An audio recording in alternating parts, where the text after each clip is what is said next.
अस्सलाम वालेकुम नाजरीन, आप देख रहे हैं program the review Kamran Yusuf और शहबाज राना के साथ। द रिव्यू में हम पाकिस्तान की मईशत, खारजा अमूर और नेशनल सिक्योरिटी से जुड़े मामलात पर बात करते हैं। इस माली साल के पहले 5 माह में जो तनख्वाहदार तबका है ऑलरेडी उसने कुछ 200 अरब रुपए का टैक्स अदा कर दिया है। लेकिन दूसरी तरफ अगर हम FBR की कारकर्दगी की बात करें, क्योंकि हमारे यहाँ टैक्स का निज़ाम ऐसा है कि जो आपकी तनख्वाह के ऊपर टैक्स कटता है, जिस इदारे में आप काम करते हैं एट सोर्स वो कट जाता है और उसमें FBR का कोई बहुत बड़ा कारनामा नहीं है।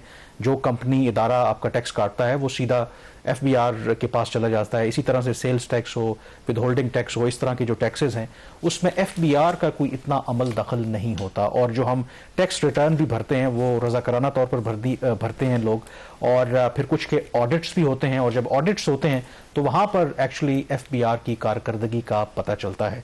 तो मुझे इस बात पर शहबाज, आपको याद होगा कि शादी जो FBR के चेयरमैन भी रहे और उनकी जो असेसमेंट थी, उनका ये कहना था कि अगर आज FBR को ख़त्म कर दिया जाए तो जो पाकिस्तान में टैक्स कलेक्शन है उसमें सिर्फ हार्डली 3 से 5% फ़र्क पड़ेगा, क्योंकि जो हमारा टैक्स का निज़ाम है ऑटोमेटिकली वो जो टैक्स है वो इकट्ठा हो रहा होता है। तो FBR का उस तरीके से कोई बहुत बड़ा रोल नहीं है, क्योंकि जहाँ पे इन्फोर्समेंट की बात आती है, बाकी स्टेप्स की बात आती है, तो वहाँ पर लगता ये है कि FBR की कोई कारकर्दगी इतनी अच्छी नहीं है। तो अभी तक इसमें हम प्रोग्रेस क्यों नहीं कर सके, बावजूद इसके कि बहुत से FBR चेयरमैन भी आए, इस्लाहात भी आई। कामरान, मैं शहबाज ज़ैदी साहब की स्टेटमेंट से एग्री नहीं करता कि जी FBR को बंद कर दें तो ऑटोमेटिकली सारा टैक्स आ जाएगा। बिल्कुल इसमें कोई शक वाली बात नहीं है कि ऑलमोस्ट 96-97% जो टैक्स है वो या विद होल्डिंग टैक्सेस से आ रहा है, या आपकी इनडायरेक्ट आपकी कलेक्शन हो जाती है GST की मद में, या इम्पोर्ट ड्यूटीज़ की मद में आ जाता है। तो FBR का अपना जो कॉन्ट्रीब्यूशन होता है वो 2 से 3% इस कॉन्टेक्स्ट में होता है कि उन्होंने किसी का ऑडिट कर लिया, किसी को कोई टैक्स नोटिस भेज दिया, किसी के रिटर्न्स में से कुछ उनको मिल गया, तो वो उनकी कंट्रीब्यूशन उस हद तक होती है। अब ये बात कि आप FBR को बंद कर दें और बाकी 97% आ जाएगा, वो ऐसा होता नहीं है।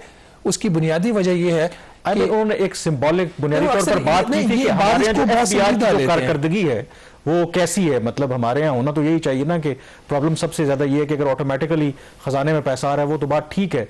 असल इशू ये है कि जो लोग टैक्स चोरी करते हैं, जहां पर टैक्स लगना चाहिए वहां पर FBR का असल में किरदार आता है, तो वहां पर वो हमें उतने एक्टिव नजर नहीं आते। जो बात है ना शहबाज ज़ैदी साहब करते हैं, ये हुकूमत में और लोग भी करते हैं। अब तो बात यहाँ तक हो रही है कि अभी हमने इनको नई गाड़ियां भी लेके दे रहे हैं, जनवरी से ऑनवर्ड गालिबन मार्च तक नई गाड़ियां इनको मिल जाएंगी। काबीना ने उसकी मंजूरी दे दी है। ऑस्टेरिटी कमेटी ने जो रूल्स को रिलैक्स करके तकरीबन 1100 नई गाड़ियां खरीदने की इजाज़त भी दे दी है आज से 8-10 दिन पहले।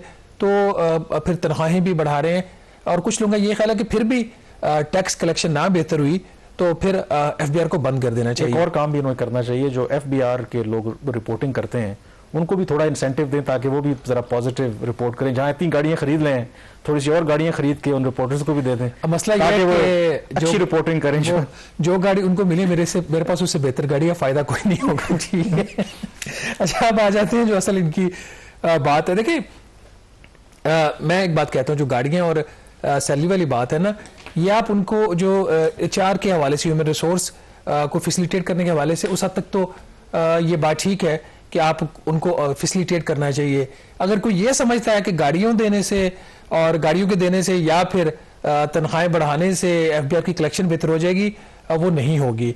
वो जब गाड़ियों को मिल जाएंगी उसके बाद भी वैसे रहेगी। थोड़े से मेरे नंबर्स की बात कर लेते हैं, फिर आगे बढ़ते हैं। नाज़रीन, 5 माह का डाटा हम आपके सामने लेके आए हैं। सैलरी क्लास का अब हमने इस दफ़ा ये एजेंडा बनाया हुआ है अपना कि हर महीने तकरीबन हम आपको बताएंगे कि हमने कितना हमने टैक्स अदा किया और बाकियों की क्या सूरत हाल है। हम ये बात क्यों कह रहे हैं कि जून से लेकर अब तक मेरा यही मौक़िफ़ है, जब ये बजट लगा था, कि स्वाय सैलरी क्लास के इस मुल्क में कोई और टैक्स नहीं देता उस तरीके से जिस तरीके से सैलरी क्लास से ज़बरदस्ती ले लिया जाता है। सैलरी क्लास ने 198 अरब रुपए का टैक्स दिया 5 माह में, जो पिछले साल के जो 5 माह हैं उसके मुकाबले में 72 अरब रुपया या 57% ज्यादा है। ये वो कलेक्शन है जो ऑटोमेटिकली हो जाती है। इसके अंदर भी 3-4 कैटेगरीज हैं। जो बिजनेस इंडिविजुअल्स हैं उन्होंने तकरीबन 85.5 अरब रुपए का टैक्स दिया है, उनकी जो टैक्स कंट्रीब्यूशन में 42% का इजाफा हुआ है। कॉर्पोरेट सेक्टर के एम्प्लॉइज हैं जिसमें हम सब लोग फॉल करते हैं, हमारी जो कंट्रीब्यूशन है तकरीबन 59 अरब रुपया है, 56% इजाफा हुआ है 5 माह में। जो प्रोविंशियल गवर्नमेंट के एम्प्लॉइज हैं उन्होंने 33 अरब रुपया दिया है और उनकी कंट्रीब्यूशन में 109% इजाफा हुआ है। और जो फेडरल गवर्नमेंट के एम्प्लॉइज हैं उन्होंने कोई 20 अरब रुपए का टैक्स दिया और उनकी कंट्रीब्यूशन में 71% का इजाफा हुआ है। अब ये ओवरऑल एक सिनारियो, ये तो हमारा अपना मुद्दा जो हमने आपके सामने रख दिया, बाकी जगहों पे क्या हो रहा है। हमेशा की तरह वो ताजिर जो कि रजिस्टर्ड नहीं है एफबीआर के साथ, या कुछ उसमें से हैं और कुछ ऐसे हैं ज्यादातर जो नॉन रजिस्टर्ड है, उन्होंने, ये हम बात ताजिर दो स्कीम की नहीं कर रहे, कोई इसको ताजिर दो स्कीम के साथ कंफ्यूज ना करे जहां पे चंद लाख रुपए टैक्स आया था। ये है वो टैक्स जो विद होल्डिंग ट्रांजैक्शन करते हैं।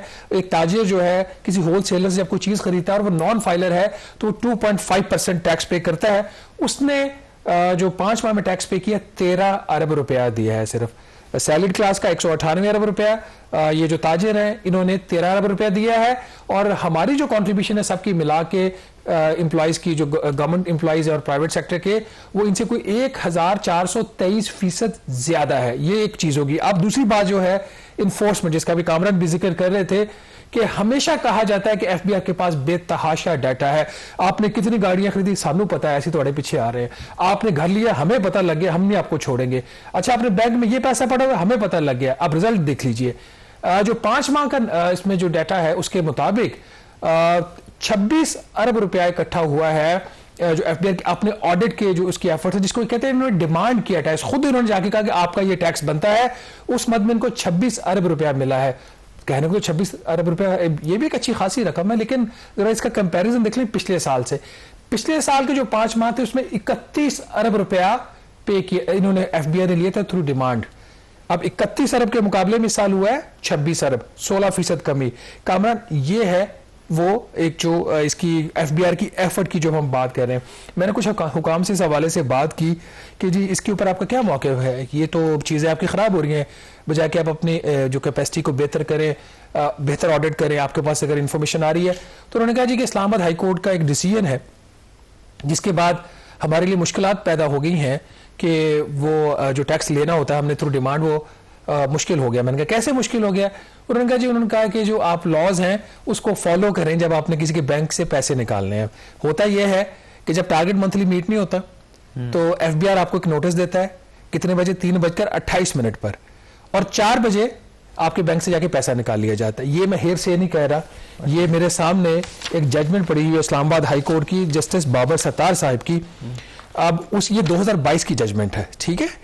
उसके अंदर लिखा हुआ है, और एक पाकिस्तान एलएनजी कंपनी जो थी वो इस्लामाबाद हाई कोर्ट में गई, और वहां पे जो जजमेंट के अंदर लिखा हुआ है कि जो एक ऑर्डर इशू होता है, कमिश्नर अपील करता है एफबीआर का, वो एफबीआर की वेबसाइट के ऊपर, टैक्स पेयर को नहीं मिला, वेबसाइट के ऊपर अपलोड होता है 3:28 पर 9/3/2022 को, ठीक है। और उसी दिन 4 बजे बैंक से जाके उसके अकाउंट से पैसे निकाल लिए जाते हैं। तो इसमें एक बड़ा ही खूबसूरत एक इसका इनके रिमार्क्स हैं जस्टिस बाबर सत्तार साहब के। उन्होंने लिखा है, the court would like to observe that the practice of forcing tax officials to use state power to meet fixed fund raising targets must end. तो अब इसको अगर एफर्ट कहते हैं तो फिर एफर्ट बुरी है। इसके अलावा एक और जो इनका जो रिटर्न्स वाला भी जो एक इशू है, अब उसमें चूंकि इस दफा थोड़ा सा ना, जब ये नए चेयरमैन आए थे तो इन्होंने एक फैक्टर ऑफ फियर क्रिएट करने की कोशिश की थी। मीडिया ने भी उनको सपोर्ट किया, चले कम से कम कुछ लोग डर के टैक्स देना शुरू कर दें। इन्होंने कहा था कि हम नॉन फाइलर की जो टैक्स की कैटेगरी है उसको खत्म कर देंगे। तो उस केस में चूंकि लोगों को लगा कि वाकई खत्म हो जाएगी तो वो कोई ट्रांजेक्शन ही नहीं कर पाएंगे, तो इनको अच्छा खासा पैसा आया जो इसको कहते हैं एडमिटेड टैक्स। ये वो नहीं है जो डिमांड करते हैं। ये ऐसे कि आप रिटर्न फाइल करने गए अपनी पोर्टल के ऊपर, जब आपने अपने उसमें डिटेल्स डाली तो आपके फॉर एग्जांपल आपको 15 करोड़ रुपया टैक्स देना है, तो आपने उसको एडमिट किया और उसको पे कर दिया। इस मद में 145 अरब रुपया इकट्ठा हुआ 5 माह में, जो पिछले साल के मुकाबले में तकरीबन 50% ज्यादा, और कुछ 56 लाख के रिटर्न है। बट यहाँ पे भी एक कैच है, आपने एक फियर फैक्टर क्रिएट किया, आपने कहा हम कानून में तरमीम करने जा रहे हैं, लेकिन आज तक भी कामरान उस कानून में तरमीम नहीं हुई। और ये डिटेरेंस जो है वो बड़ा जरूरी होता है। दूसरा जो आप बात कर रहे थे कि हमारे यहाँ के इंसेंटिव्स दे करके कोशिश की जाए कि कारकर्दगी बेहतर की जाए, इस पर मुझे एक थोड़ा सा एतराज़ है। ठीक है, पाकिस्तान में हालिया जो मुआशी मामलात हैं उसमें महंगाई की वजह से हर तबका मुतासर हुआ है, लेकिन आप बिल्कुल मुतालबा करें कि आपकी सैलरी बढ़नी चाहिए, बट मुझे ये समझ नहीं आती कि जो भी आप, मसलन मैंने सहाफ़त का शोबा ज्वाइन किया, उसके भी अपने एक प्रोज एंड कॉन्स हैं। आप कोई भी गवर्नमेंट सर्वेंट ज्वाइन करते हो, आपको पहले से पता होता है कि ये फैसिलिटीज़ होंगी, इतनी आपकी सैलरी होगी, और किसी ने आपको कनपट्टी के ऊपर बंदूक रख के नहीं कहा कि आपने इस इदारे में काम करना है, तो ये एक्सक्यूज नहीं होना चाहिए। वाइल आप अपना कंटेस्ट करें केस के जी आपके फैसिलिटीज कम है, तनख्वाह थोड़ी है, लेकिन उसका हरगिज मतलब ये नहीं कि अच्छा मेरी जब तक तनख्वाह नहीं बढ़ती मैं तो काम नहीं करूंगा। ये थोड़ा सा आई थिंक अप्रोच जो है इसको भी देखने की जरूरत है। और अगर जो आप कह रहे हैं कि एक फैक्टर ये भी है कि शायद लगता है क्योंकि FBI के अंदर जो ऐसा शोबा है कि करप्शन के इल्जामात भी लगते हैं, तो अगर आप इंसेंटिव्स देंगे उनको तो लोग डिस्करेज होंगे। डू यू थिंक ये इससे फर्क पड़ सकता है? मतलब ये अगर आप इंसेंटिवाइज करके गाड़ियां दे के ऑफिसर्स को कि उनकी कारकर्दगी बेहतर, वो करप्शन भी नहीं करेंगे, उनकी जो आउटपुट है वो भी बेहतर हो जाएगी। देखिए कामरान, जब ये सिविल सर्विस के एग्जाम देके यंग बच्चे और बच्चियां फील्ड में आते हैं तो उनकी बड़ी एम्बिशंस होती हैं, उनको बड़े उनके ख्यालात ऊंचे होते हैं, वो एज ऐसी होती है ना जिसमें बंदा करता है कि वो कुछ कर पाएंगे। लेकिन जब प्रैक्टिकली, अब अगर आप आर्मी का सिस्टम देखें ना, आर्मी में अगर किसी की इंडक्शन हो जाती है तो उनका पूरे मुल्क के अंदर एक निज़ाम है। वो आर्मी के लोग जहां पे पोस्ट होंगे उनकी फैमिली के लिए घर मिलेगा उनको, उनके जो जवान है अनमैरिड है उनके लिए अलहदा वहां पे एकोमोडेशन होगी, उनकी जरूरियात का पूरा ख्याल रखा जाएगा। तो ये जो एक इंस्टीट्यूशन बनता है ना उसमें ये चीजें बहुत मैटर करती हैं। अब ये जो यंग जो बच्चे और बच्चियां आते हैं फील्ड के अंदर, वो इनलैंड रेवेन्यू सर्विस का ऑफिसर है या ऑफिसर है वो खातून, या वो कस्टम के, वो बड़े अपने आप को फील करते हैं कि हम कुछ करेंगे। तनख्वाह उनको मिलती है 70-75 हज़ार रुपया। अब फिर उनको जब ये कहा जाता है, ठीक है स्टार्टिंग सैलरी हमारी भी शायद उस वक्त ज्यादा भी नहीं थी जब हमने अपने कैरियर का स्टार्ट किया था, but the point here is के फिर उनको, एक बंदा है वो इस्लामाबाद में रहता है, उसकी पोस्टिंग हो जाती है कराची में, तो वो जो FPR का ऑफिसर है जब वो कराची जाता है तो उसको वहां पे घर नहीं मिलता, उसको फिर उसकी जो सैलरी होती है अकोमोडेशन के मद में उसको पैसे काटे जाते हैं, फिर उसके जो दूसरे उसके जो मेस होता है उसके पैसे काटे जाते हैं। तो इस तरह फिर उनकी जो ट्रैवलिंग कॉस्ट है वो बढ़ जाती है। तो कुछ चीज़ें जेन्युइनली होनी चाहिए, जैसे अकोमोडेशन ऑफिसर्स को मिलनी चाहिए। अब अगर उसका वो कराची में वो पोस्ट है किसी जगह पे और उसका घर कहीं पे है जो उसको अकोमोडेशन मिली है और उसने सी पोर्ट के ऊपर जाना, तो ट्रैवलिंग कॉस्ट उसकी है, तो वो उसको अगर मिलनी चाहिए। तो कुछ चीज़ें ठीक है वो होनी चाहिए, इसको मैं फैसिलिटेट करने का कहता हूँ, but that does not mean कि यहाँ से आपका रेवेन्यू बढ़ जाएगा, वो एक अलग चीज़ है। और दूसरा ये चीज़ है कि आई थिंक अब जो किसी ज़माने में सिविल जो सर्विस है वो बड़ी अट्रैक्टिव हुआ करती थी। आजकल के दौर में जो एंटरप्रेन्योरशिप है, स्टार्टअप्स हैं, लोग तो अब इतना इंतजार नहीं करना चाहते। जो यंग, मेरे ख्याल में जो ब्रिलियंट लोग हैं, आई डोंट थिंक सो कि वो सिविल सर्विस में जाके इंतजार करें 30-35 साल के बाद वो किसी बड़ी पोजीशन पे पहुंच जाएंगे। जो आई थिंक ब्रिलियंट हैं वो लोग 30 की एज में बहुत कुछ अचीव कर लेते हैं। आई थिंक या मतलब मैं तो, अगर कोई यंग लोग देख रहे हैं उनको इतना शौक, उनको पता है कि गवर्नमेंट स्ट्रक्चर क्या है, तो बेहतर है कि इतनी आपने मेहनत करनी है कहीं प्राइवेट सेक्टर में जाके करें, आपको ज्यादा बेहतर आपको मिलेगा। चीज होती है, आपकी बात ठीक है। किसी दौर में ये होता है कि जजेस की सैलरी ज्यादा नहीं है, चूंकि एक प्रेस्टीजियस के साथ वो सर्व करते हैं। Governor state bank of Pakistan की सैलरी ज्यादा नहीं होती थी, नेशनल बैंक ऑफ पाकिस्तान की जो प्रेसिडेंट है उनकी सैलरी ज्यादा नहीं होती थी। अब उनकी तनख्वाहें भी जो है वो मार्केट के ऊपर आगे बढ़े। नाज़रीन, इसमें दो मौक़िफ़ है। एक तो बात बड़ी सीधी सी है, जो तो HR की इम्प्रूव लिए और जो किसी भी ऑफिसर को सर्व करने के लिए उसकी जो नीड्स हैं वो जरूर पूरी की जाए। मैं हमेशा से ये बात कहता हूँ। मैंने इनके फील्ड ऑफिस का विजिट किया, वहां पे तो चीफ कमिश्नर का जो दफ्तर होता है वो तो शायद एक किसी लैंडलॉर्ड का ही दफ्तर होता है, बाकी जो उसके इर्द गिर्द के जो उनके ऑफिस होते हैं वो उनकी कोई अच्छी उनकी जो कंडीशन है वो नहीं होती। हैविंग सेड दैट, 340 अरब रुपए का जो टैक्स का शॉर्टफॉल है वो FBR का आ चुका है। ये महीना काफी जो है इंपॉर्टेंट है FBR के लिए, क्योंकि IMF ने ये कहा हुआ कि दिसंबर के बाद हम देखेंगे कितना शॉर्टफॉल है, फिर बजट के ऊपर बात होगी, जिसको लोग तो मिनी बजट कहते हैं। मैं आपको कहता हूँ ये मिनी नहीं, एक नया ही बजट आएगा लगता है। अभी तक जो टैक्स कलेक्शन FBR की दिसंबर के जो पहले 2 हफ्ते रहे बहुत ही बुरी है। मैं नंबर नहीं डिस्क्लोज करना चाहता, मुझे पता है, मैं कुछ ज्यादा डिसअपॉइंटमेंट लोगों के लिए नहीं क्रिएट करना चाह रहा। वेट करेंगे 31 दिसंबर का।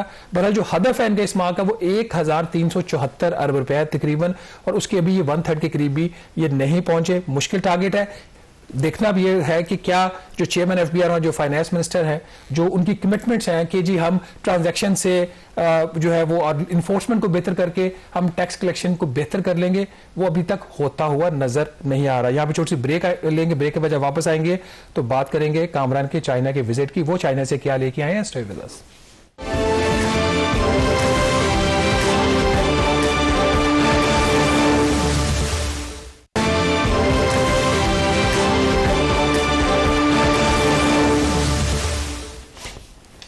जी, ब्रेक के बाद एक दफ़ा फिर आपको खुश आमदीद कहते हैं। चाइना के बारे में एक बात मशहूर है कि अगर आज आप चीन का दौरा करें और किसी जगह जाएं और 6 महीने के बाद आप जब विजिट करेंगे तो आप उस जगह को पहचान नहीं सकेंगे, क्योंकि चाइना इस तेजी से तरक्की कर रहा है। मुझे मौका मिला चंद रोज पहले चीन जाने का, और 2017 के बाद ये मेरा पहला विजिट था चीन का, और 7 साल बहुत लंबा अरसा होता है चीन की तरक्की की अगर आप बात करें तो। जो चीज़ मुझे बड़ी स्ट्राइकिंग लगी, सबसे पहले तो जो चीन का दारुल हुकूमत है बीजिंग, आज से चंद साल पहले दुनिया का सबसे आलूदा तरीन शहर इसे कहा जाता था। वहाँ पर मौसम सरमा में आपको विजिबिलिटी बिल्कुल ज़ीरो होती थी। जो स्मॉग का इशू हम फेस कर रहे हैं लाहौर, मुल्तान और बाकी जो सेंट्रल पंजाब के शहर हैं, वहाँ पर भी इसी तरह की सूरत हाल होती थी। हर आए रोज़ जो मगरबी मीडिया है वो आप कह सकते हैं कि एक टॉन्ट करता था, शर्म दिलाता था चीन को कि एक तरफ तो अपने आप को वो दुनिया की दूसरी बड़ी मईशत कहते हैं,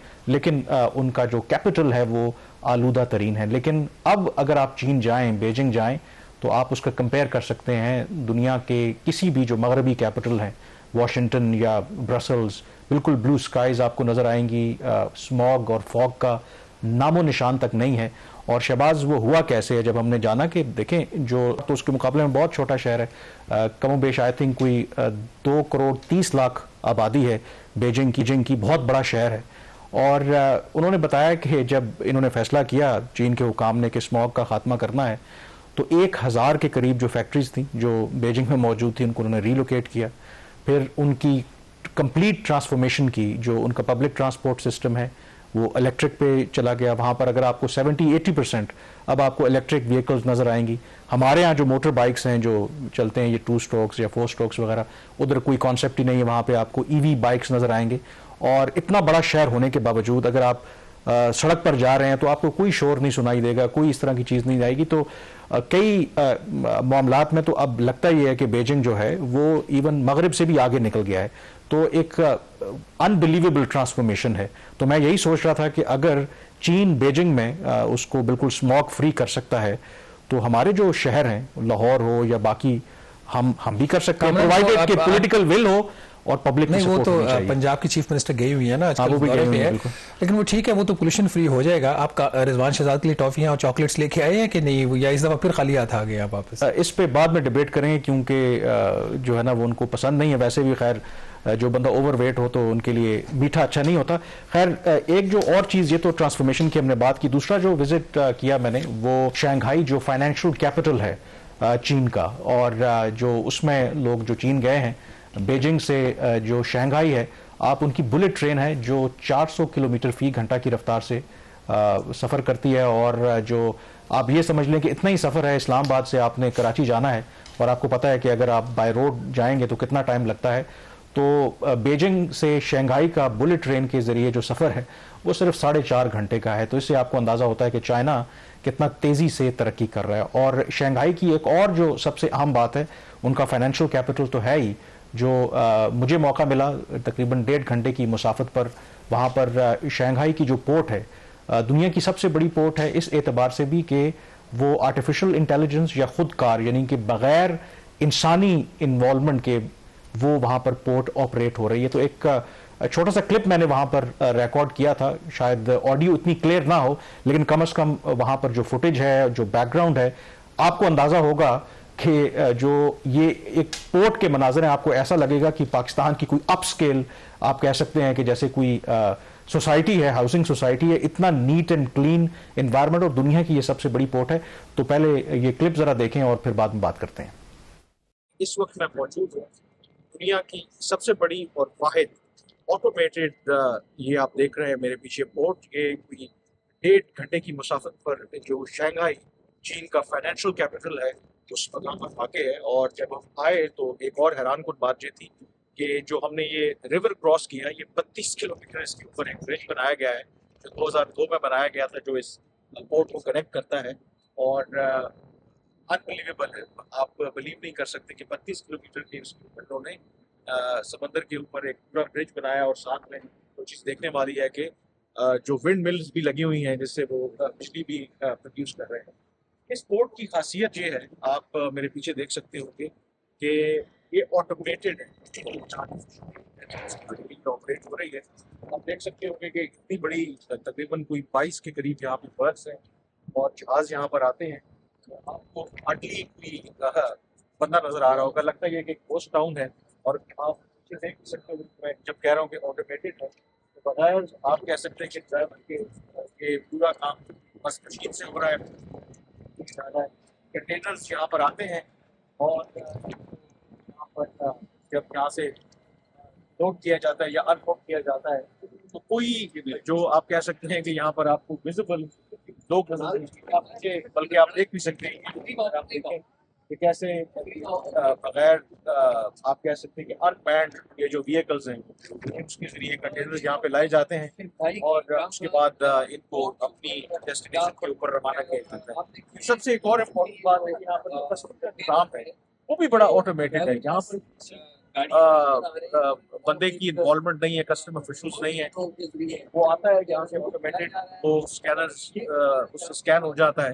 और उससे एक फायदा ये है कि हमारे यहाँ आपको पता है कस्टम का इदारा बड़ा बदनाम है कि कैसे एक कितने दिन लग जाते हैं, आप शिपमेंट क्लियर करानी होती है, करप्शन के इल्जाम भी लगते हैं। तो ये तमाम यहाँ पर काम जो है वो बगैर किसी ह्यूमन इन्वॉल्वमेंट हो रहा है। इधर तो बैठे हुए और इसमें जो बताया गया है पूरी पोर्ट को, जो दुनिया की सबसे बड़ी ऑटोमेटेड पोर्ट है, 30 से 35 अफराद जो है वो इसको ऑपरेट कर रहे हैं। और सबसे इम्पोर्टेंट बात 2014 में इसकी बुनियाद रखी गई थी ऑटोमेटेड पोर्ट की, 2017 में ये ऑपरेशनल भी हो गई थी और इसकी फर्दर अब एक्सपेंशन हो रही है 2030 तक, इसको फर्दर जो है वो एक्सपैंड किया जाएगा।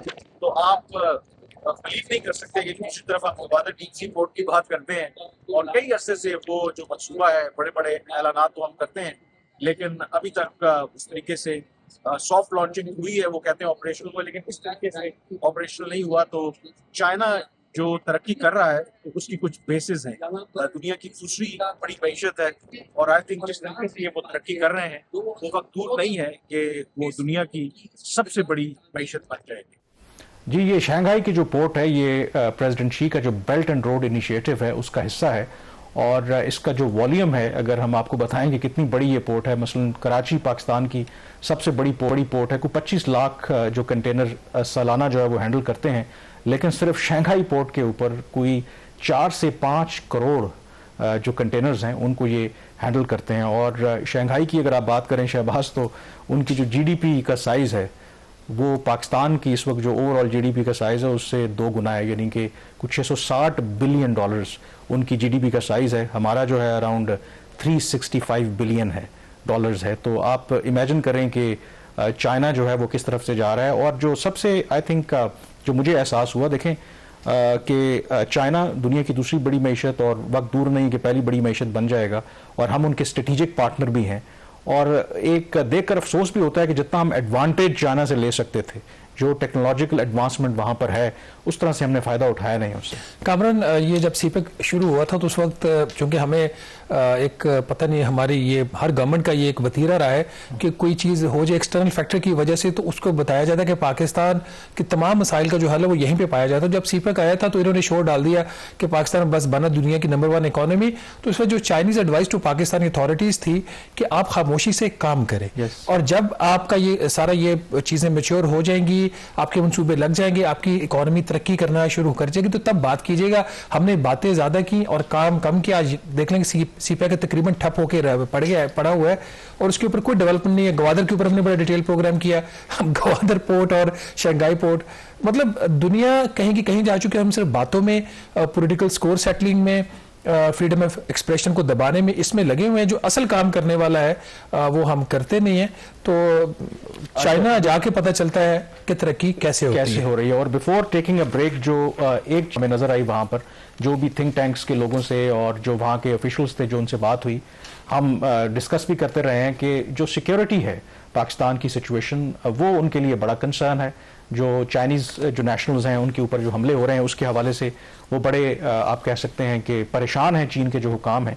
और जो हमारा मौक़िफ़ रहा है, और इसमें कोई शक नहीं है कि इसमें एक्सटर्नल एलिमेंट ज़रूर हैं, और चीन के हुकाम से जो हमारी बात हुई उन्होंने इसे अग्री किया, लेकिन हैरान कुन तौर पर जो उन्होंने हमें बताया कि पाकिस्तान जो अदरवाइज़ पब्लिकली सब कुछ कहता है, लेकिन हमारे साथ कभी भी उस तरीके से पाकिस्तान ने उस तरह के शवायद जो है वो शेयर नहीं किए कि यस कि इसमें किस मुल्क की या किस मुल्क की एजेंसी की जो इन्वॉल्वमेंट है। और उन्होंने ये भी कहा कि हम चाहते हैं कि अगर वाकई पाकिस्तान कहता है कि इसमें फॉरेन हैंड की इन्वॉल्वमेंट है तो जो भी हमले पाकिस्तान में खास करके चीन के शहरियों के ऊपर हो रहे हैं, तो उसके लिए हम पाकिस्तान के साथ मुश्तरका इन्वेस्टिगेशन करना चाहते हैं और इसकी तह तक पहुंचना चाहते हैं। और अगर हमारे पास सॉलिड प्रूफ होगा, हम परमानेंट मेंबर हैं यूएन सिक्योरिटी काउंसिल के, आप भी नॉन परमानेंट मेंबर बनने जा रहे हैं अगले साल से, तो हम जो भी मुल्क होगा, इंडिया होगा, उसकी बैंड बजा देंगे। लेकिन प्रॉब्लम यह है कि चीन के हुकाम कहते हैं कि आप हमारे साथ वो शवाहिद जो हैं वो शेयर नहीं करते। जो क्रक्स था पूरे विजिट का, जो मुझे चीज़ समझ आई कि हमारा एक, आप कह सकते हैं कि एक ही तरकीब होती है, एक नैरेटिव होता है, जो भी ऑफिशियल्स जाते हैं वहाँ पर एक ही कहानी जाके सुनाते हैं। चीन के हमारे जो दोस्त हैं अब वो हमारी उस कहानी को समझ गए हैं। हमें जो अपना स्क्रिप्ट है, जो नैरेटिव है, वो बदलने की ज़रूरत है और जो बिजनेस एज यूजुअल जो अप्रोच हम अपनाते हैं और विक्टिम कार्ड खेलते हैं, वो विक्टिम कार्ड खेलना बंद कर देना चाहिए। और चीन जिस तरीके से तरक्की कर रहा है, हमें उसका फ़ायदा उठाना चाहिए। और चीन के हुकाम ये कहते हैं कि हम आपके ट्रस्टेड पार्टनर हैं और हम चाहते हैं कि आप तरक्की करें। और हमें अफसोस होता है, जो ओवरऑल हम असेस करते हैं कि जहां पर पाकिस्तान को आज होना चाहिए था, पाकिस्तान वहां पर नहीं है। यहां पर ब्रेक लेंगे, ब्रेक के बाद जिक्र करेंगे पीआईए की प्राइवेटाइजेशन के हवाले से।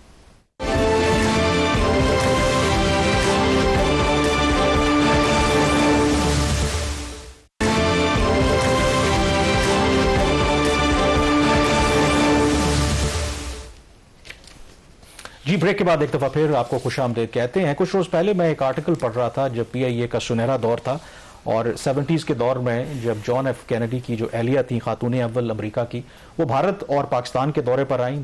दौरा मुकम्मल करने के बाद कराची से पीआईए की परवाज़ लेते हुए वो लंदन पहुंची और वो दौरान परवाज़ इतनी खुश हुई कि जैसे ही वो उन्होंने वहाँ से उतरी तो जो पीआईए का पायलट था उसको उन्होंने गले लगा दिया और उनसे कहा कि मान गए कि great people to fly with, जो स्लोगन पीआईए का आज भी है।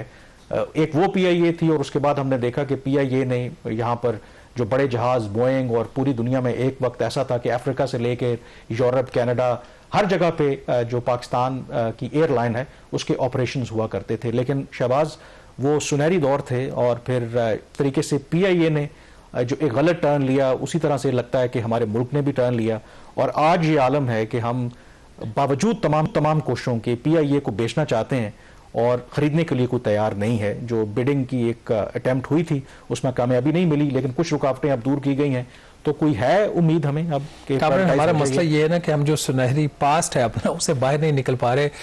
कहा जाता है, अब पता नहीं कितना सच है, कि सिंगापुर हमसे हमारा 5 ईयर प्लान लेके अब दुनिया की बेहतरीन इकोनॉमी बन गया, one of the largest economies of the world.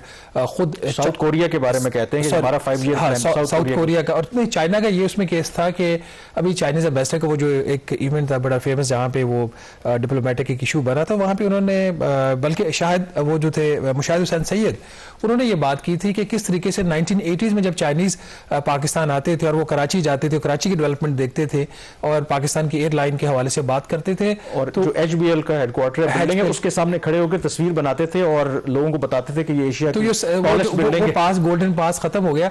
आज से चंद साल पहले मैंने दुबई से इस्लामाबाद की पीआईए की फ्लाइट जो मैंने तय किया कि आइंदा ये फ्लाइट मैंने नहीं लेनी। मैं आपको अपनी एग्जांपल बता रहा हूँ। 2 डेवलपमेंट्स हुई हैं पीआईए के फ्रंट के ऊपर इसी हफ्ते।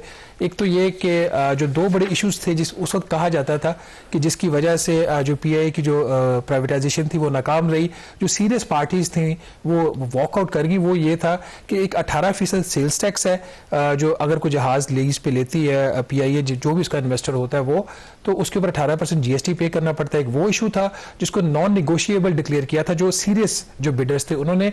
और दूसरा इशू ये था कि उसकी जो बैलेंस शीट थी उसमें से आपको पता है कि 623 अरब रुपए पहले उसमें से साइड पे करके टैक्स पेयर्स के ऊपर के शोल्डर्स पे डाल दिया गया था। तो बाकी कोई 45 अरब रुपए की ऐसी लाइबिलिटीज थी जो असासे पीछे छोड़े गए थे, उससे वो लाइबिलिटीज ज्यादा थी। तो उसका भी बिडर्स ने कहा कि आप इसको भी बैलेंस शीट से हटाएं। तो हुकूमत का उस वक्त ये मौकिफ था कि ये दोनों काम हम नहीं कर सकते, आईएमएफ का प्रोग्राम है। तो अभी आईएमएफ के साथ इनकी जो इस हफ्ते बात हुई है उसमें जरा ये बता रहे हैं कि आईएमएफ कंडीशनली ये दोनों जो चीज़ें इस पे करने पे वो एग्री कर गया है। उसने परमिशन कंडीशनल दी है कि अगर आप 18% जीएसटी वेव करेंगे तो मेक श्योर कि इसका फिर जो इस्तेमाल हो वो इंटरनेशनल रूट्स के ऊपर हो, क्योंकि उसमें जो भी जहाज़ी लीज पे लिए जाते हैं, आर्गुमेंट हमारी तरफ से ये दिया गया था कि गल्फ में और बाकी जो ग्लोबल डेस्टिनेशन है वहाँ पे इस किस्म की कोई टैक्सेशन नहीं है, तो जो नया इन्वेस्टर होगा वो जहाज़ तो नए ले आएगा, आपको टैक्स भी दे देगा, वो कम्पीट नहीं कर पाएगा, तो इसलिए आप ये टैक्स वेव कर दें। तो एक तो ये कंडीशनल चीज़ हुई है। दूसरा इसके अंदर ये चीज़ हुई है कि जो लाइबिलिटीज़ वाला भी है, उन्होंने कहा जी ठीक है, जहाँ पे आपने इतनी ज़्यादा लाइबिलिटीज़ पहले पा की हुई हैं तो ये भी कर दे, बट मेक श्योर कि लाइबिलिटीज को पाक करने का मकसद ये है कि आपने पीआईए को बेचना, ये नहीं है कि बैलेंस शीट क्लीन कर दें, उसकी जो ऑपरेशनल वो प्रॉफिट में चला जाए और उसके बाद आप कहेंगे हमने इसको बेचना ही नहीं है। एक और जो डेवलपमेंट इसके हवाले से हुई है वो चंद दिन पहले की है कि इसके जो एक प्रिसीजन इंजीनियरिंग कॉम्प्लेक्स है पीआईए का, उसको पाकिस्तान एयरफोर्स को देने का फैसला हुआ है। उसकी जो टोटल वैल्यू लगाई गई है वो 6.5 अरब रुपये, जिसमें कोई 2.5 अरब रुपये का कैश भी था। तो जब मैंने ये स्टोरी की तो उस पर बड़े मुख्तलिफ किस्म के कॉमेंट्स आए। बहरहाल आपको पता है कि जो मिनिमम वैल्यू लगी थी पीआईए की वो कोई 10 अरब रुपया लगी थी, हालांकि वो पार्टी ही सीरियस नहीं थी। जो हुकूमत ने मिनिमम प्राइस जो उसकी रखी थी वो 85 अरब रुपया थी। तो अब इसमें नाज़रीन जो चीज़ इंपॉर्टेंट है वो ये है कि क्या प्राइवेटाइजेशन कमीशन में कैपेसिटी है कि वो अब ये जो ऑब्स्टिकल्स हैं ये दूर होंगे, उसके बाद ये पीआईए की निजकारी कर सकेंगे। और इम्पॉर्टेंटली जो फाइनेंशियल एडवाइज़र इसके लिए हायर हुआ था अर्नेस्ट एंड यंग, जिसकी जो हुकूमत ने उस वक्त उसकी जो एस्टिमेट था उसकी कॉस्ट का वो 2 अरब रुपए के करीब बनता था।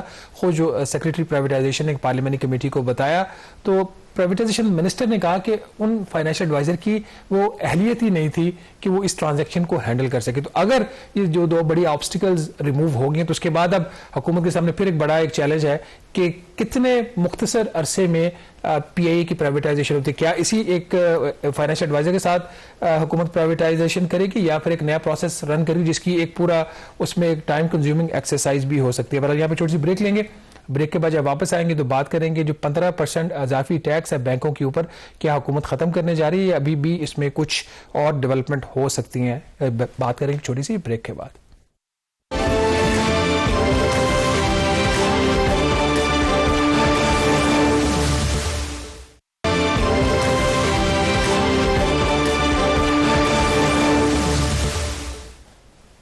जी ब्रेक के बाद एक दफ़ा फिर आपको खुश आमदेद कहते हैं। ब्रेक से पहले जैसे शहबाज ने जिक्र किया कि जो हुकूमत बैंकों से इजाफी टैक्स लेना चाह रही है यानी कि 15%, क्या वो टैक्स बैंक्स देंगे या हुकूमत उसके हवाले से कोई यू टर्न ले रही है? क्योंकि शहबाज इम्पॉर्टेंट उसमें यही है कि इतने ज़्यादा इंटरेस्ट रेट थे तो जो है वो बोरो करती है जो इन बैंकों से गारंटीड उनको मुनाफा मिलता है, लेकिन in order to make sure कि सिर्फ गवर्नमेंट की लैंडिंग ना हो, प्राइवेट लैंडिंग भी हो, तो गवर्नमेंट ने एक बेंचमार्क रखा था कि अगर इससे ज़्यादा अगर आप लैंडिंग जो है सिर्फ गवर्नमेंट को करेंगे और प्राइवेट को नहीं करेंगे तो देन आपको 15% इजाफी टैक्स देना पड़ेगा। लेकिन बैंक्स जो हैं वो ये टैक्स देने के लिए तैयार नहीं है। अब इसाक डार साहब की एंट्री हुई है इस मामले को लेकर के, तो क्या प्रोग्रेस है? कामरान सेकंड एंट्री है इसाक डार साहब की। सिंस जून में उन्होंने एंट्री डाली, उस वक्त हुकूमत ने एक खामोश एक अटैम्प्ट की थी। उन्होंने बड़ी चालाकी से उन्होंने जो ड्राफ्ट फाइनेंस एक्ट था 26-27 जून को उसके अंदर ये डाल दिया था कि टैक्स ही हुकूमत माफ़ करने जा रही थी।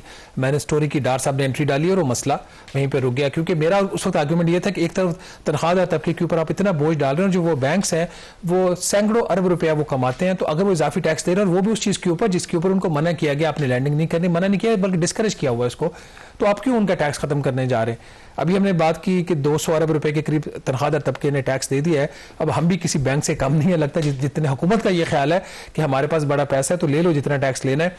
अब इस हफ्ते इसमें डेवलपमेंट ये हुई कि 6 दिसंबर को प्राइम मिनिस्टर ने एक कमेटी बनाई थी और उस कमेटी के जो सरबराह हैं वो इसाक डार साहब जो नायब वज़ीर आज़म है उनको बनाया था।